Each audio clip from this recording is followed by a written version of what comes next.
আখেরি মোনাজাতের মধ্য দিয়ে শেষ হলো বিশ্ব ইজতেমার প্রথম ধাপ। এতে শামিল হয়ে দেশ ও মুসলিম উম্মার শান্তি সমৃদ্ধি কামনায় করা হয় দোয়া। আর এই মোনাজাত পরিচালনায় ছিলেন মাওলানা মোহাম্মদ জুবায়ের।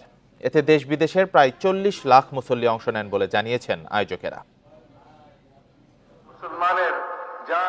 রবের কাছে বান্দার ফরিয়াদ, দুহাত তুলে সৃষ্টিকর্তার কাছে আশ্রয় আর ক্ষমা প্রার্থনা। লাখো মানুষের আমিন আমিন ধ্বনিতে মুখর তুরাগ তীর। চোখের জলে মুসল্লিরা তাদের মনের সব আকুতি জানিয়েছেন স্রষ্টার কাছে। বিশ্ব ইজতেমার প্রথম পর্বের আখেরি মোনাজাত শুরু হয় রোববার সকাল 9:11 চলে টানা 24 মিনিট। এবারের মোনাজাত পরিচালনা করেন কাকরাইল মসজিদের খতিব ও পেশ ইমাম মাওলানা মোহাম্মদ জুবায়ের।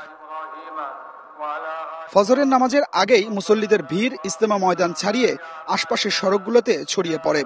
যে যেখানে ছিলেন সেখান থেকেই দুহাত তোলেন আল্লাহর দরবারে।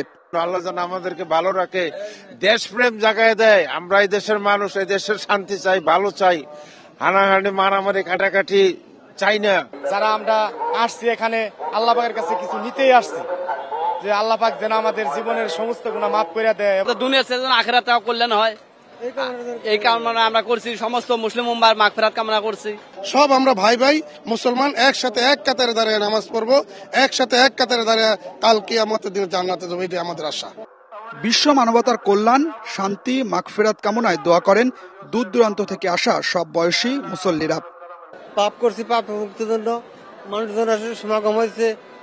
আল্লাহ সাথে জামাত করা পারছি, মুনাত করা পারছি, এটাই কামনা। আল্লাহ তাআলার যে দিন আমাদেরকে দিয়েছেন, এই দিনটা আল্লাহর রাস্তায় যেই ভাবে মেহনত করা দরকার, এই জিনিসটি আমরা ইজতেমা এসে শিখলাম। আমার জীবনে অনেক ভুল ত্রুটি আছে, গুনাহ খাতা আছে, আল্লাহ তুমি মাফ করো, এদের ওসিলায় মাফ করে দাও, এইটুকু আমি বলছি।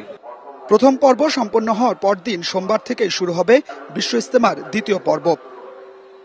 আখেরি মোনাজাতের মধ্য দিয়ে শেষ হলো 58তম বিশ্ব ইজতেমার প্রথম পর্ব। লাখো মুসল্লির এবার মহল্লায় মহল্লায় ফেরার পালা। ইজতেমা ময়দান থেকে দেশ বিদেশের আলেমদের কাছ থেকে যে দিনের শিক্ষা নিয়েছেন, তা একটি বছর পথ চলার অনুপ্রেরণা যোগাবে বলে আশা মুসল্লিদের। Adilur Rahman, independent news, Tongi, Gazipur. আখেরি মোনাজাত শেষে ফেরার পথে এবারও সেই চিরচেনা ভোগান্তি। যানবাহন সংকটে অনেকেই ফেরেন পায়ে হেঁটে, পিকআপ ভ্যানেও চাপেন কেউ কেউ। এছাড়া চাপ ছিল ট্রেনেও। বগিতে জায়গা না পেয়ে ঝুঁকি নিয়ে ছাদে চড়েন দূরের যাত্রী। এ সংকট কাটাতে আগামী স্পেশাল বাস সার্ভিস চেয়েছেন মুসল্লিরা। বিশ্ব ইজতেমার প্রথম পর্বের আখেরি মোনাজাতে টঙ্গীর তুরাগতীর ছাড়াও আশপাশের এলাকায় মুসল্লিদের ঢল। মুসল্লিদের সুবিধায় ভোর থেকেই বন্ধ রাখা হয় টঙ্গী থেকে কামারপাড়া, গাজীপুর ভোগড়া বাইপাস ও আব্দুল্লাহপুর থেকে আশুলিয়ার বাইপাল সড়কের যান চলাচল। তাই আখেরি মোনাজাতের শেষে গন্তব্যে যেতেও হাঁটাই ছিল ভরসা। আধা ঘন্টা ধরে দাঁড়িয়ে আছে, কোনো বাসে পাচ্ছি না, আর আসলেও একটা সিটও নাই ওইগুলোর মধ্যে। দীর্ঘক্ষণ ধরে দাঁড়ায় আছি, বাট এখানকার যে লোকাল ট্রান্সপোর্ট অনেকক্ষণ যাবতে আমরা পাচ্ছি না। দু একটি পিকআপ মোটরসাইকেল ছাড়া তেমন কোনো যানবাহন না মেলায় তুরাগতীরে যাওয়ার মতোই ফেরার পথেও ছিল একই ভোগান্তি। এয়ারপোর্ট পর্যন্ত রিক্সায় উঠছে, আইনার পরে এখানে পুলিশ থামায় দিছে, আর যেতে দিবে না। এখন দেখি কিসে যাওয়া যায়। যদি আমাদের ব্যবস্থা করে দিত, গাড়ি ঘোড়ার সিস্টেম করে দিত, তাহলে অনেক ভালো হতো। কিন্তু আমরা গাড়ি ঘোড়া নাই, এই জন্য হেঁটে হেঁটে চলতেছি। অন্যদিকে লম্বা দূরত্বে ট্রেনকেই বেছে নেন মুসল্লিদের বড় অংশ। বগিতে জায়গা না পেয়ে ঝুঁকি নিয়ে অনেকেই ছাদে চড়েন। লোকজন অনেক বেশি, কিছু করার নাই ভাই, যেতেই হবে। কমলাপুর স্টেশন যাবো, টিকিট নিছি 50 টাকা নেছে, কোনো গাড়ি যাবো তো উঠে পাইতেছি না। জীবনও ঝুঁকি নিয়ে হলো, যাইতে হবে, কি করবো। এত সবের পরও মোনাজাতে শামিল হতে পেরে সবার চোখে মুখে ছিল সন্তুষ্টি। তবে আগামীতে এই দুর্ভোগ লাঘব করতে ঢাকার নানা প্রান্ত থেকে তুরাগ পর্যন্ত বাস সার্ভিস চালুর দাবি মুসল্লিদের। বন ইবনে কামাল, ইন্ডিপেন্ডেন্ট নিউজ, টঙ্গী। ইজতেমা শেষে ঘরে ফেরার খবর আরো জানাতে ঢাকা ও গাজীপুর থেকে যোগ দিয়েছেন সহকর্মীরা। শুরুতে মহাখালী থেকে যোগ দিয়েছেন সহকর্মী আনোয়ার সাদাত নূর। আনোয়ার সাদাত, মহাখালীর এই রুটটি দিয়ে তো একটা বড় চাপ থাকে যারা ফেরত আসেন, তো সেক্ষেত্রে মহাখালীতে এখন কি অবস্থা দেখছেন?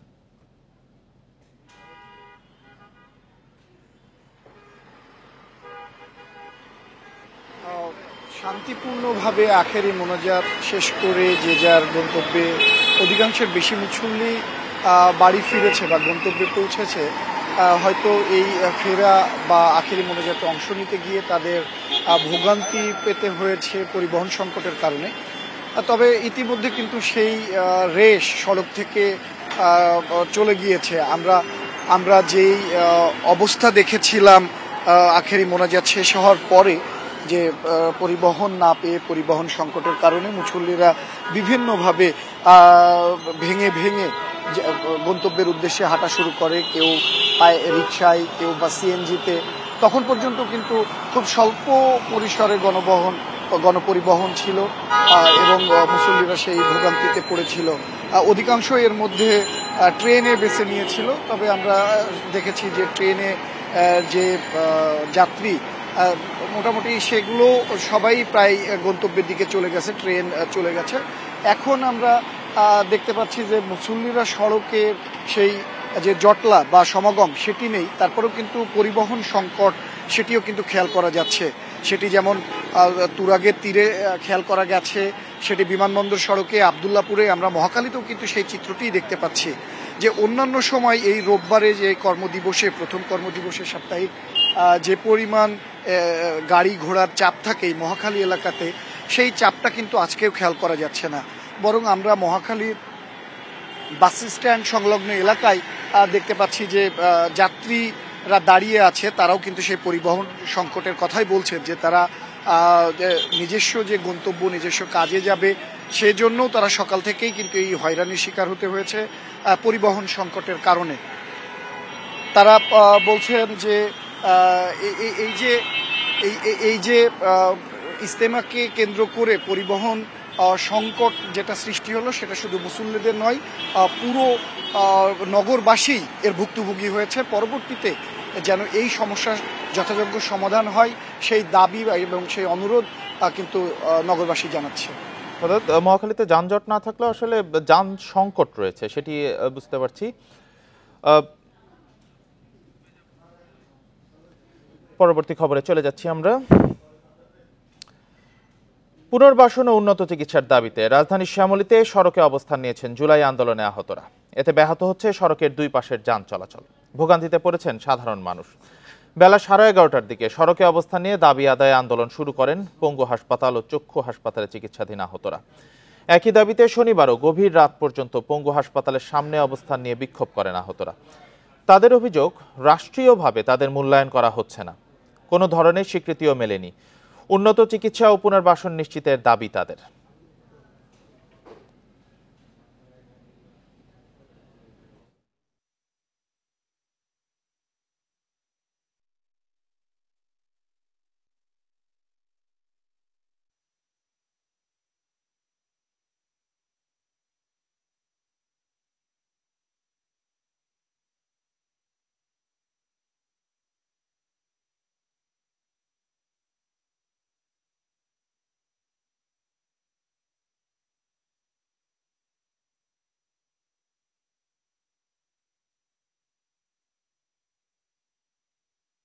সুচিকিৎসা দেওয়ার কথা ছিল, ওরা এটা ঘোষণাপত্র দেওয়ার কথা ছিল যে আমরা ডিসেম্বরের শেষ দিকে এটা ঘোষণাপত্র দেওয়ার কথা ছিল তাদের, তখন তারা দেয়নি। সেই বাবা মাকে এখন আমার এলাকায় প্রতিবেশীর কাছে শুনতে হয়েছে, আপনার ছেলে তো পঙ্গু, আপনার ছেলে আন্দোলনে কেন গেল, আপনার ছেলে লুলা।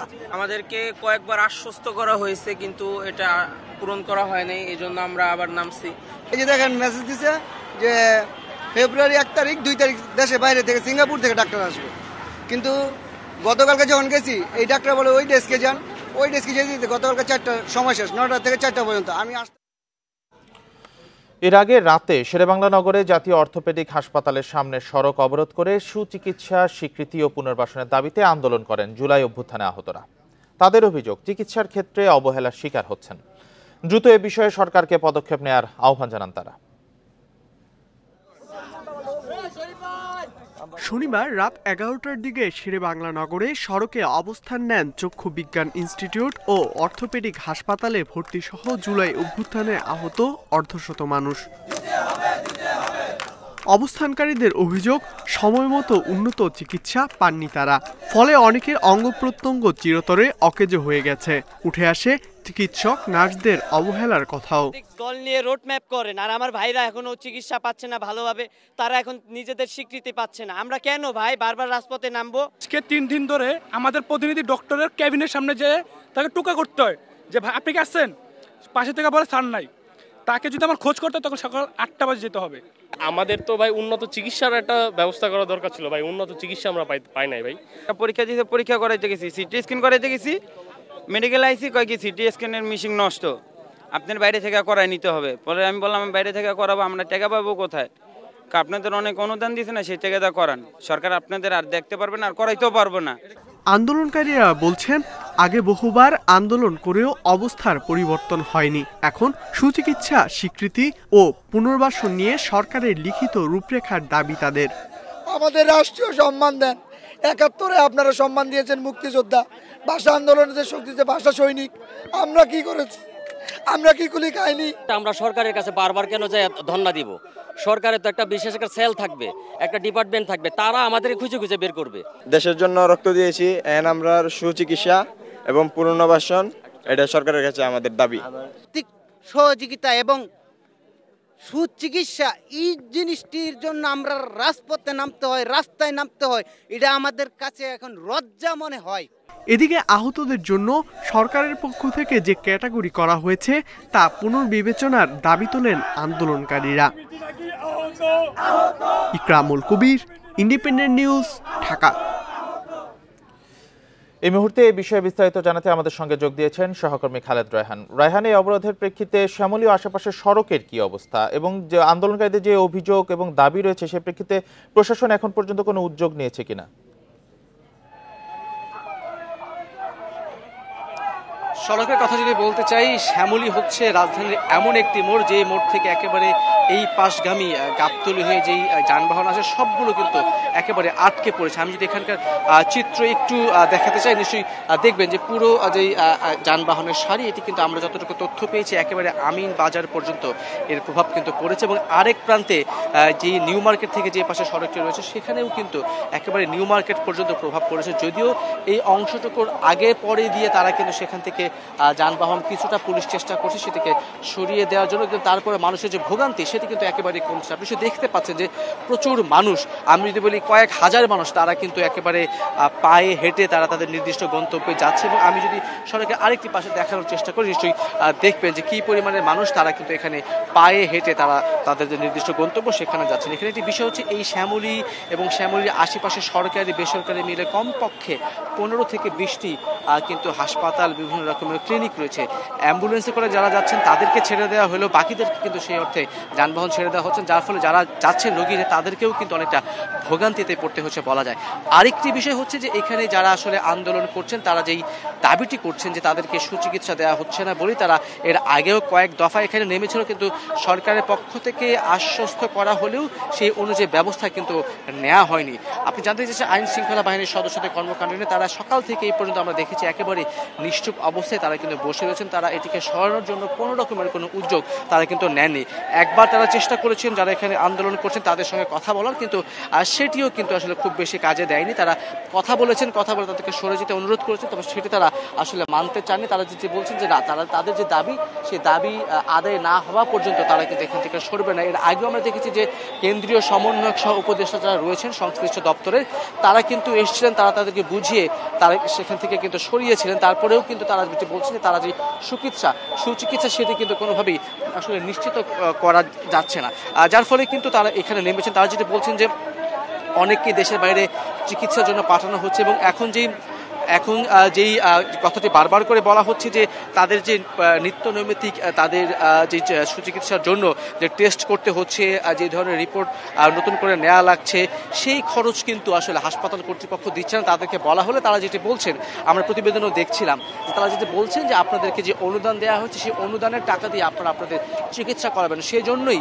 মূলত তারা কিন্তু এই সড়কে নামতে বাধ্য হয়েছেন বলে তারা বলছে। এবং তারা যে কথাটি বলছেন, যেহেতু ইতিমধ্যেই একটি ফাউন্ডেশন তৈরি করা হয়েছে, যার ফলে সেই ফাউন্ডেশনটির দায়িত্ব যাতে সেনা বাহিনীকে দেয়া হয় সেই দাবিটিও কিন্তু এখানে যারা আন্দোলন করছেন তাদের কাছ থেকে আনা হচ্ছে। জি রায়হান, আপনি যেমনটি বলছিলেন এর আগেরবারও সমন্বয়করা এবং জুলাই স্মৃতি ফাউন্ডেশনের পক্ষ থেকে এসেছিলেন তাদেরকে নিবৃত্ত করতে এবং আশ্বাস দিয়েছিলেন, তো এইবার কি তাদের পক্ষ থেকে কেউ এ পর্যন্ত এসেছেন কিনা বা আসার কোনো কথা তথ্য আপনার কাছে আছে কিনা?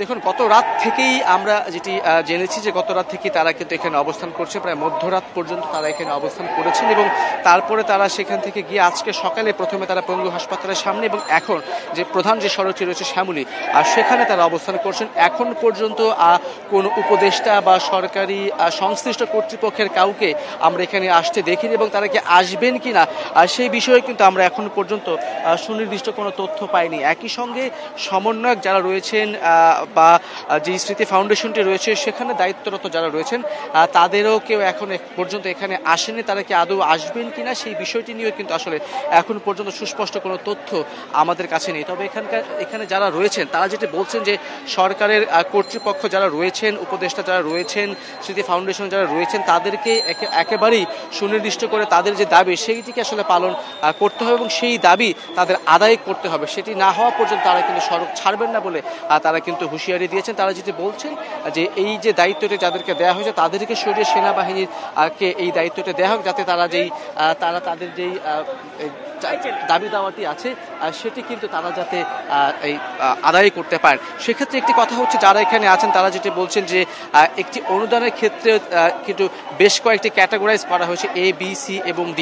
এই ক্যাটাগরাইজ যেটি করা হয়েছে সেটিকেও তারা কিন্তু সেখানে পরিবর্তন আনতে বলছেন। তারা যেটি বলছেন কোনো ধরনের ক্যাটাগরি থাকতে পারে, যারা মারা গেছেন, যারা আহত হয়েছেন তাদের ক্যাটাগরি থাকতে পারে, তবে সেটিও যাতে বাস্তবতার নিরিখে করা হয় সেই বিষয়টি নিশ্চিত দাবি কিন্তু তারা করছেন। এবং আজকে এখানে যারা আন্দোলন করছেন তারা যেটি বারবার করেই বলছেন যে তাদের সুচিকিৎসা নিশ্চিতের জন্য যতদিন না পর্যন্ত তারা এখান থেকে সুচিকিৎসা নিয়ে বের হতে পারেন এবং চিকিৎসা নিয়ে যারা বের হচ্ছেন তাদের পুনর্বাসনের যে বিষয়টি সেটিকেও কিন্তু নিশ্চিত করতে হবে। এখানে যারা আহত অবস্থায় রয়েছেন, আহত পুনর্বাসনের বিষয়টিও তারা আসলে জোর দিয়ে বলছেন। রায়হানা, একটি বিষয় যে শ্যামলী তো একটি আসলে গুরুত্বপূর্ণ জায়গা, এখানে এখন চলাচল বন্ধ আছে, যান চলাচল, সেক্ষেত্রে বিকল্প কোনো পথে যাওয়ার নির্দেশনা দেওয়া হচ্ছে কিনা বা কোন পথ ব্যবহার করছেন? ঢাকা মেট্রোপলিটন পুলিশের পক্ষ থেকে এখন পর্যন্ত অফিসিয়ালি কোনো স্টেটমেন্ট আমরা পাইনি।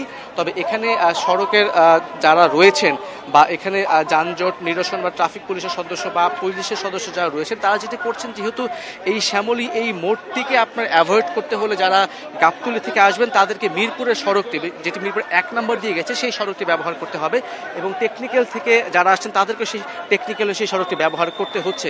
কিন্তু যারা ইতিমধ্যে আটকে পড়েছেন তারা কিন্তু খুব একটা আসলে সড়কে ব্যবহার করতে পারছেন না, কারণ যারা এই পর্যন্ত চলে এসেছেন, আমি যদি বলি কয়েক কিলোমিটার সড়ক কিন্তু যানজট হয়ে গেছে এবং একেবারে যানবাহনগুলো এক জায়গায় স্থির হয়ে রয়েছে, যার ফলে খুব বেশি যে তারা এখানে কাজ করতে পারছেন বা যান চলাচল স্বাভাবিক করে তারা যে উদ্যোগ গ্রহণ করছেন সেটা কিন্তু দেখা যাচ্ছে না। একই সঙ্গে আমি যদি বলি নিউ মার্কেট ঢাকা কলেজ প্রান্ত থেকে যারা আসছেন তারাও কিন্তু যেখানে ডানে বামে গলি রয়েছে সেই ডানে বামে গলির পরেও যারা এখন মিরপুর 1 নম্বর কিংবা 2 নম্বর দিকে যাবেন তাদেরকে কিন্তু এই সড়কটি ব্যবহার করতে হবে। যারা এটিকে ব্যবহার না করে অন্য সড়ক ব্যবহার করছেন, শ্যামলী দিয়ে ঘুরে তারা যাচ্ছেন, তারাও কিন্তু ওই পাশ থেকে যে যানবাহনগুলো আসছে সেটির একটি যানজট কিন্তু তৈরি হচ্ছে। আপনি এসে জানেন যে ঢাকা শহর এমনিতেই যানজটের যে বিষয়টি থাকে সেটি কিন্তু সবসময় অনেক বেশি এটি কিন্তু প্রভাব ফেলে। সেখানে কিন্তু এরকম সড়ক বন্ধ থাকবে এবং একই সঙ্গে আপনি নিশ্চয়ই জানেন যে ইতিমধ্যে কিন্তু তিতুমির কলেজের শিক্ষার্থী যারা রয়েছেন তারা কিন্তু এরই মধ্যে সেই সড়কটিও কিন্তু তারা বন্ধ করে দিয়েছেন এবং আজকে ইজতেমার কারণে কিন্তু সকাল থেকে আমরা দেখেছি যে একটি গাড়ি এবং সাধারণ মানুষের কিন্তু একটি প্রভাব ছিল এবং তারা কিন্তু বেশি সংখ্যক মানুষ ছিল। সেই জায়গাতে এমন একটি প্রধান সড়ক বন্ধ হয়ে যাওয়ার কারণে খুব স্বাভাবিকভাবেই সেই প্রভাবটি কিন্তু আপনি দেখতে পাচ্ছেন যে কী পরিমাণে মানুষ তারা কিন্তু এখান থেকে আসলে হেঁটে যাচ্ছেন। তারা যেটি বলছেন তাদের যেই যৌক্তিক দাবিটি রয়েছে, তাদের যে যৌক্তিক আন্দোলন তারা করেছেন, আন্দোলন করে যারা আহত হয়েছেন তাদের আহতদের সুচিকিৎসার জন্য তারা এখানে নেমেছেন এবং যার ফলে তারা এবং ক্ষেত্রে নিশ্চয়ই দেখতে পাচ্ছেন যে অ্যাম্বুলেন্স আছে। তো তারা কি এখন কোনো মানে ব্রিফিং করবেন যে আসলে তারা কতক্ষণ কর্মসূচি চালিয়ে যাবেন, এই বিষয়ে কি কিছু তারা বলেছেন বা কিছু জানতে পেরেছেন? আসলে আবার একটু প্রশ্নটা করে আমি শুনতে পাইনি আপনার প্রশ্নটা। জি, যারা আন্দোলন করছেন তাদের অবস্থান পরিষ্কার করার জন্য তারা কি আসলে কোনো ব্রিফিং করবেন যে কতক্ষণ তারা কর্মসূচি চালিয়ে যাবেন বা এই বিষয়ে কি কোনো তথ্য জানতে পেরেছেন? যদি একটু দেখাতে বলি, এখানে কিন্তু ইতিমধ্যেই যারা এখানে আন্দোলন করছেন তাদের কয়েকজন কিন্তু কথা বলছেন। সকাল থেকেই তারা বিচ্ছিন্নভাবে কথা বলেছেন। আনুষ্ঠানিকভাবে তেমন কোনো বক্তব্য বা আনুষ্ঠানিকভাবে তেমন কোনো ঘোষণা বা সিদ্ধান্ত না থাকলেও এখানে যাদেরকে জিজ্ঞাসা করা হচ্ছে তারাই কিন্তু কথা বলছে। মূলত প্রধান দাবি হচ্ছে তাদের 3টি এবং সব মিলে দাবি হচ্ছে 6টি। প্রধান 3টি দাবির মধ্যে প্রথম যেই দাবিটি রয়েছে সেটি হচ্ছে তারা সুচিকিৎসা নিশ্চিত করতে চায়, তাদের উন্নত চিকিৎসা নিশ্চিত করতে চায় এবং একই সঙ্গে তাদেরকে পুনর্বাসন আসলে তারা চান। যারা আহত হয়ে এখান থেকে বের হয়েছে তাদেরকে পুনর্বাসন নিশ্চিত করতে হবে এবং এখন যেই পরিমাণে প্রতিদিন চিকিৎসা কাজে তাদের যে পরিমাণে অর্থ ব্যয় হচ্ছে বিভিন্ন রকমের টেস্ট থেকে শুরু করে সেইগুলো সরকারের সংশ্লিষ্ট কর্তৃপক্ষ যারা আছেন তারা যাতে নিশ্চিত করেন সেটি তারা কিন্তু বলতে চেয়েছেন। এবং আরেকটি বিষয় হচ্ছে যে বিচ্ছিন্নভাবে তারা এই বিষয়টি জানাচ্ছেন। রায়হান, ধন্যবাদ। শ্যামলীতে বৈষম্য বিরোধী আন্দোলনে আহতরা সড়ক অবরোধ করেছেন, এই বিষয়ে জানাচ্ছিলেন আমাদের সহকর্মী খালেদ রায়হান। ইজতেমা শেষে ঘরমুখী মানুষের ঢল নামে বাস ও রেল স্টেশনে। এই নিয়ে জানাতে টঙ্গী রেল স্টেশন থেকে যোগ দিয়েছেন সহকর্মী আবুল হাসান। আবুল হাসান, টঙ্গী রেল স্টেশনে চাপ কেমন রয়েছে মুসল্লিদের, কি চিত্র রেলযাত্রার?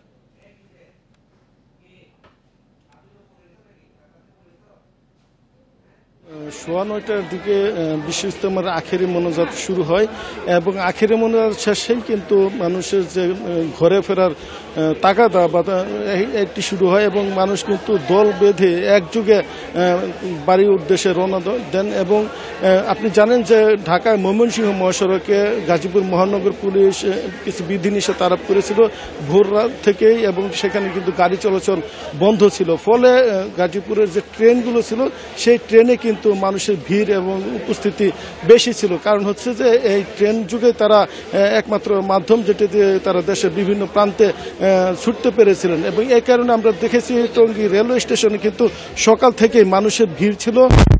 সেই ভিড় এখন অনেকটাই কমে এসেছে। আপনি জানেন যে রেল বিভাগ এখানে 14টি বিশেষ ট্রেনের ব্যবস্থা করেছিল এবং আখেরি মোনাজাত উপলক্ষে টঙ্গী ঢাকা 4টি স্পেশাল ট্রেন এখানে চলাচল করে এবং আমরা যেটি দেখেছি যে আখেরি মোনাজাতের পর মানুষের উপচে পড়া ভিড় থাকায় মানুষ কিন্তু অনেকে ছাদে চড়ে জীবনের ঝুঁকি নিয়ে তারা ঘরে ফেরা শুরু করেন এবং অনেকে দুর্ভোগে পড়েছেন। যাত্রীরা যে অভিযোগটা করছেন যে তারা সময় মতো ট্রেন পাচ্ছেন না এবং এখানে তাদের যেতে বিলম্ব হচ্ছে, তারপরেও তারা জীবনের ঝুঁকি নিয়ে তারা কিন্তু বাড়ি ফিরতে চাচ্ছেন। তবে বেলা বাড়ার সঙ্গে সঙ্গে সেই চিত্র কিন্তু অনেকটাই স্বাভাবিক হয়ে আসে। এখন যে এই চিত্রটা আমরা আপনি নিশ্চয়ই দেখতে পাচ্ছেন ভিড় আগের চেয়ে অনেকটাই কমে গেছে এবং যে ট্রেনগুলো আসছে সেই ট্রেনে এখন যাত্রীরা উঠতে পারছেন এবং এখান থেকে রেলওয়ে যে বিভাগ রয়েছে কর্মকর্তা রয়েছে তারা এখানে আসছেন এবং এই বিষয়গুলো দেখভাল করছেন এবং রেল কর্তৃপক্ষ যেটি বলছেন যে এখন যেহেতু লোকজন কমে গেছে তাহলে ছাদে ওঠার দরকার নেই এবং ছাদে যাতে যাত্রীরা না উঠতে পারে সে ব্যাপারে নির্দেশনা দিচ্ছেন এবং নিরুৎসাহিত করছেন। তবে এখনও কিন্তু যাত্রীরা ট্রেন আসার সাথে সাথে ছাদে ওঠার চেষ্টা করছেন এবং এখানে আইনশৃঙ্খলা বাহিনী তাদেরকে নিরুৎসাহিত বা এখানে না ওঠার জন্য বারবার বারণ করছেন। কিন্তু তারপরও যাত্রীরা কিন্তু এই ছাদে উঠে তারা বাড়ি ফেরার জন্য চেষ্টা করছেন এবং যাত্রীরা আরেকটি যে অভিযোগ করছেন যে মেল ট্রেনগুলো আসছে সেই মেল ট্রেনের দরজা সাধারণত খোলা হচ্ছে না, ফলে দরজা না খোলার কারণে তারা বাধ্য হয়ে এই ছাদে চড়ে যাচ্ছেন, এরকম অভিযোগ কিন্তু আমরা যাত্রীদের কাছে পেয়েছি। এবং এখন যে চিত্রটা আমরা দেখতে পাচ্ছি টঙ্গী রেলওয়ে স্টেশনে যাত্রী চাপ অনেকটাই কমে গেছে এবং রেল কর্তৃপক্ষ আশা করছেন যে। ধন্যবাদ। টঙ্গী রেল স্টেশন থেকে জানাচ্ছিলেন সহকর্মী আবুল হাসান। স্বৈরাচারের পতনের কৃতিত্ব কোনো দল বা গোষ্ঠীর নয়, পুরো জাতির। বিএনপির প্রস্তাবিত জুলাই ঘোষণাপত্রে এ দাবি করা হয়েছে। নেতারা জানান এতে মুক্তিযুদ্ধের পাশাপাশি গত 16 বছরের আন্দোলনে সবার ত্যাগ গুরুত্ব পেয়েছে। এরই মধ্যে খসড়া পাঠানো হয়েছে বিএনপির সমমনা দলের কাছে। চূড়ান্ত করে শিগগিরই সরকারের কাছে প্রস্তাব দেওয়া হবে। ছাত্র জনতার আন্দোলনের মুখে গত 5 আগস্ট পতন হয় আওয়ামী লীগ সরকারের। দেশ ছাড়তে বাধ্য হন শেখ হাসিনা। 8 আগস্ট গঠিত হয় অন্তর্বর্তী সরকার। এর 3.5 মাস পর জুলাই বিপ্লবের ঘোষণাপত্র দেওয়ার ডাক দেয় বৈষম্য বিরোধী ছাত্র আন্দোলন। এ নিয়ে 16 জানুয়ারি সব দলের সঙ্গে বৈঠক করেন প্রধান উপদেষ্টা। তখন মতামত জানাতে সময় নেয় বিএনপি। এরই মধ্যে জুলাই ঘোষণাপত্রের খসড়া প্রস্তাব তৈরি করেছে দলটি। নেতারা বলছেন মুক্তিযুদ্ধ থেকে শুরু করে 24-এর গণঅভ্যুত্থান সব রয়েছে তাদের প্রস্তাবনায়। স্বৈরাচার সরকার হটাতে 16 বছরের সবার ত্যাগের কথাও গুরুত্ব দেওয়া হয়েছে।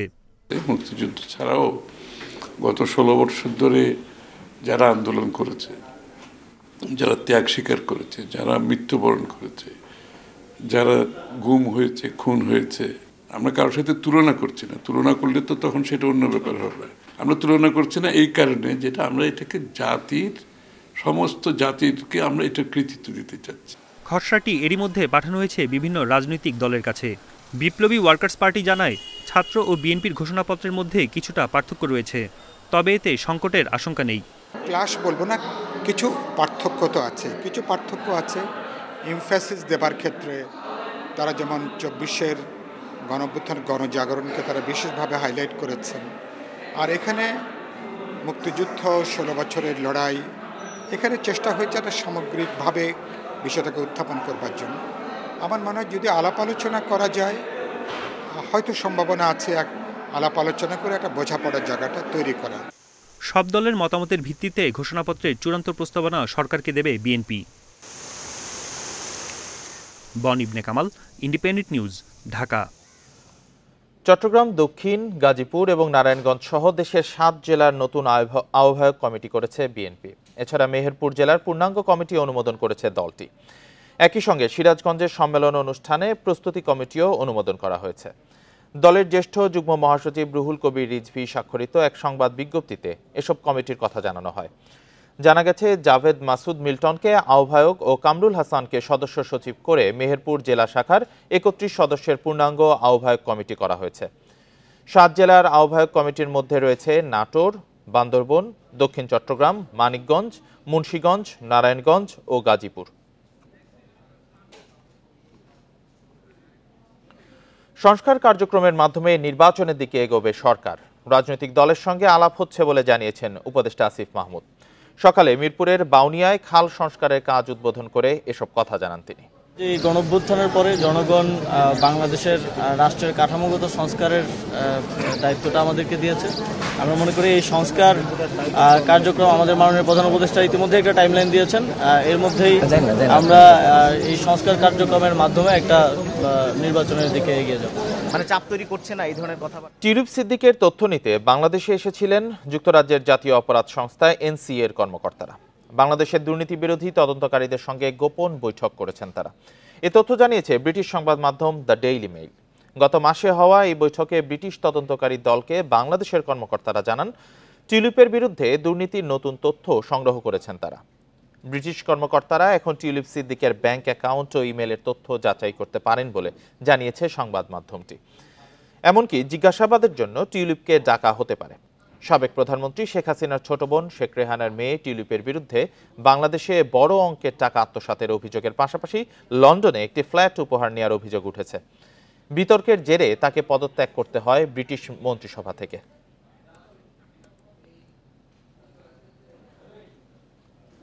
কাগজে কলমে নয়, এবার সত্যি সত্যি উদ্ধার হচ্ছে খাল। বাধা এলে সম্মিলিতভাবে প্রতিহত করা হবে বলে হুঁশিয়ার করেছেন পরিবেশ উপদেষ্টা সৈয়দা রিজওয়ানা হাসান। সকালে মিরপুরের বাউনিয়ায় 6টি খাল সংস্কারের কাজ উদ্বোধন করে এসব কথা জানান তিনি। বলেন, এ বর্ষায় পুনরুদ্ধার হবে আরও 9টি। শুরু হলো ঢাকার সব খাল, জলাধার সচল ও পুনরুদ্ধারের কাজ। এর উদ্বোধনে মিরপুরের বাউনিয়ায় আসেন স্থানীয় সরকার ও পরিবেশ উপদেষ্টা। এ সময় স্থানীয় সরকার উপদেষ্টা আসিফ মাহমুদ সজীব ভূঁইয়া বলেন, অল্প সময়ে এই সংকটের সমাধান নেই, তবে এর একটি রূপরেখা করতে চায় অন্তর্বর্তী সরকার। আর এ কাজে প্রশাসনের পাশাপাশি স্থানীয়দেরও সচেতন হতে হবে বলে মনে করেন গণপূর্তের উপদেষ্টা আদিল মোহাম্মদ খান।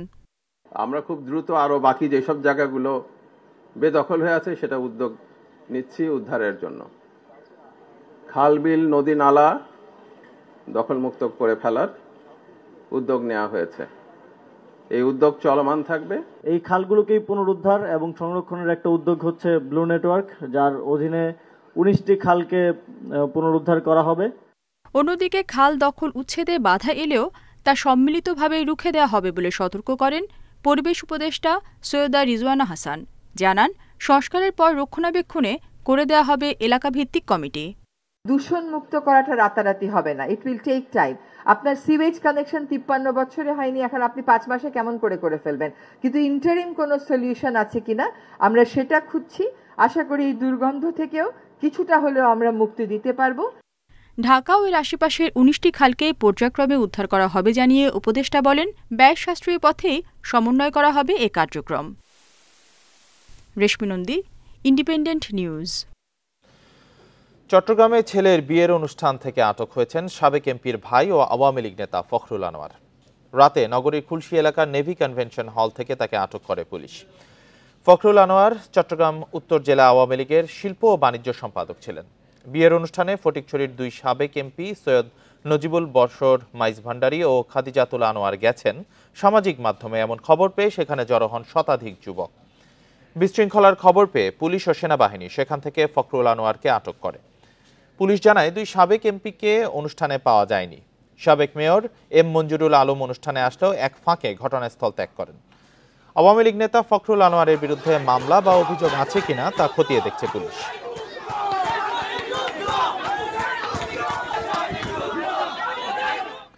ঢাকা বিশ্ববিদ্যালয়ের ফজলুল হক মুসলিম হলে তোফাজ্জলকে পিটিয়ে হত্যা মামলায় পুলিশের তদন্ত প্রতিবেদনে সন্তুষ্ট তার স্বজন ও আইনজীবী। সকালে ঢাকার মেট্রোপলিটন ম্যাজিস্ট্রেট মোহাম্মদ সাইফুজ্জামানের আদালতে অভিযোগ গঠনের শুনানির সময় এ সন্তুষ্টির কথা জানান তারা। অভিযোগপত্রে 21 জনের নাম উল্লেখ করে তদন্ত প্রতিবেদন জমা দেয় পুলিশ। তবে এর বিরুদ্ধে নারাজি আবেদন করেছে ঢাকা বিশ্ববিদ্যালয় কর্তৃপক্ষ। এর বিপরীতে তোফাজ্জলের স্বজন ও আইনজীবীরা বলছেন, বিচার প্রক্রিয়াকে বিলম্বিত করা ও আসামিদের রক্ষার চেষ্টা হিসেবেই এই নারাজির আবেদন করা হয়েছে।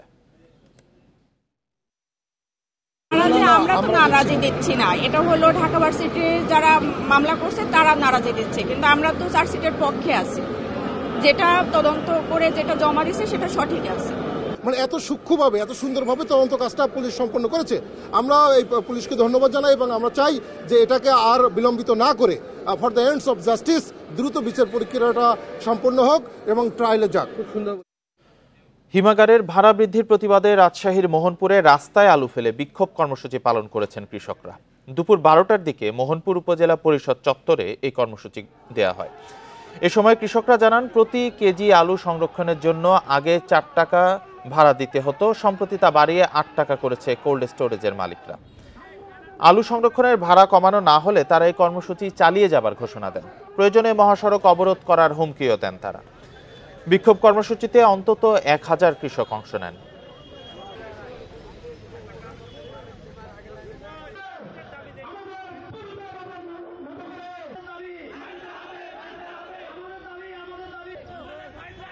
কৃষকের ঘরে জন্ম নিয়েছি, আমরা কৃষি ছাড়া অন্য কিছু করতে পারি না, তাই আমরা কৃষি চাষ করি। চাষ করার মানে এই না যে আমরা সবার কাছে জিম্মি হয়ে থাকবো। কোল্ড স্টোরের ভাড়া আপনার গেল বছরের চাইতে ডবলেরও বেশি করে দিয়েছে কোনো কারণ ছাড়াই। কোল্ড স্টোর কর্তৃপক্ষ আমাদের দাবির না মেনে নিলে আগামী 3 দিন পরে আমরা রাজপথে সারা দিন ব্যাপী অবস্থান কর্মসূচি গ্রহণ করব। রাজস্ব আদায়ের লক্ষ্যমাত্রা ছাড়িয়েছে সাতক্ষীরার ভোমরা স্থলবন্দর। চলতি অর্থবছরের প্রথম 6 মাসে 100 কোটি টাকারও বেশি উদ্বৃত্ত রাজস্ব আদায় করেছে সরকার। বন্দরের অবকাঠামো সুবিধা বাড়ানো হলে কয়েক গুণ রাজস্ব আদায় সম্ভব বলে মনে করেন সংশ্লিষ্টরা। গত বছরের 29 আগস্ট সব পণ্যে আমদানির অনুমতি মেলায় ঘুরে দাঁড়িয়েছে সাতক্ষীরা ভোমরা স্থলবন্দর। আমদানি রপ্তানি বেড়েছে অনেক গুণ। আগে রাজস্ব আদায়ের লক্ষ্যমাত্রা পূরণ না হলেও এখন বাড়তি রাজস্ব আদায় করছে শুল্ক বিভাগ। এনবিআর থেকে সব পণ্যের অনুমতি মেলায় বন্দর দিয়ে আমদানির প্রবণতা বেড়েছে বলে জানিয়েছে ব্যবসায়ীরা। ভোমরা স্থল বন্দরের আমদানি অনেক বেড়ে গেছে বিগত বছরের তুলনায়, এবং আমদানিকারকরা অনেক উৎসাহিত হয়েছে ভোমরা পোর্ট দিয়ে। আমাদের অল আইটেম চালু করে দেওয়ার পরের থেকে আমাদের বর্ডার পোর্টের থেকে বিভিন্ন ধরনের মাল আমদানি শুরু হয়ে গেছে এবং পোর্টের অবকাঠামো উন্নয়নও চালু হয়ে গেছে। ভোমরা স্থলবন্দরের অবকাঠামোর উন্নয়ন না হলে ব্যবসা বাণিজ্যের সম্প্রসারণ সম্ভব নয় বলে মনে করেন ব্যবসায়ী নেতারা। এখানে ওয়্যার হাউস থাকলেও সেটা চালু হচ্ছে না, পণ্য আমদানি করা যাচ্ছে না। একটি কারণ, এখানে পণ্য খালাসের উন্নত যন্ত্রপাতি নাই। তবে বন্দর কর্তৃপক্ষের দাবি, উন্নয়ন প্রকল্পের কাজ শেষ হলে ব্যাপক সক্ষমতা বাড়বে স্থলবন্দরের। এই সমস্ত অধিগ্রহণ কার্যক্রম শেষ হলে নতুন জায়গাতে প্রয়োজনীয় সংখ্যক উন্নত মানের ওয়্যার হাউস, আন্তর্জাতিক passenger terminal, parking yard, transshipment yard ইত্যাদি নির্মাণ করা হবে এবং এতে বন্দরে আমদানি রপ্তানির পরিমাণ আরও বৃদ্ধি পাবে। জুলাই থেকে ডিসেম্বর পর্যন্ত 505 কোটি টাকার রাজস্ব আদায়ের লক্ষ্যের বিপরীতে আদায় হয়েছে 604 কোটি টাকা। Independent news. সুনামগঞ্জের দিরাই উপজেলার উজানধল গ্রামে অনুষ্ঠিত হয়েছে হাওর উৎসব। সকাল 10টা থেকে উজানধল গ্রামে দিনব্যাপী শুরু হয়েছে এই উৎসব। জলাভূমি সম্পর্কে সচেতনতা বৃদ্ধি ও হাওরের পরিবেশ জীবন জীবিকা রক্ষায় এ আয়োজন করা হয়। বিশ্ব জলাভূমি দিবস উপলক্ষে উৎসবের আয়োজন করে হাওর ও জলাভূমি অধিদপ্তর। এতে হাওর অধ্যুষিত 7 জেলার বিভিন্ন শ্রেণী পেশার মানুষ উপস্থিত ছিলেন। তারা অভিযোগ করেন, অপরিকল্পিত উন্নয়নে হাওরের পরিবেশে নেতিবাচক প্রভাব পড়েছে। জীববৈচিত্র্য, জলজ প্রাণী ও বসতি রক্ষায় সরকারি বেসরকারি উদ্যোগের আহ্বান জানানো হয়। হাওরের উন্নয়নে সরকারি সহযোগিতা চেয়েছেন তারা। হাওর নিয়ে বিভিন্ন পরিকল্পনার কথা জানিয়েছে হাওর এবং জলাভূমি অধিদপ্তর ও পানি সম্পদ মন্ত্রণালয়।